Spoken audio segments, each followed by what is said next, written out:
parent of 2 young boys myself, 9 and 10, and my first thought is how terrifying it must be to the parents here.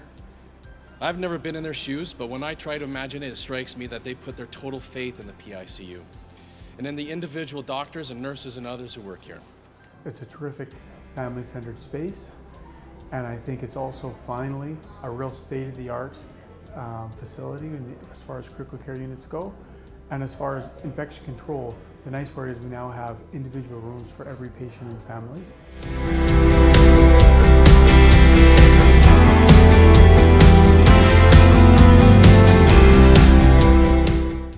The average stay for a patient is about 5 days, but for some families it may be longer. Some families with a child with complex needs may find themselves in and out of PICU so often that it starts to feel familiar and feels like they're at home.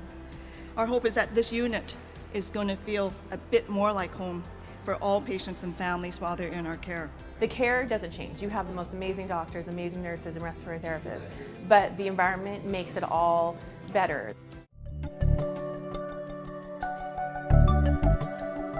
Together, we do amazing things every day.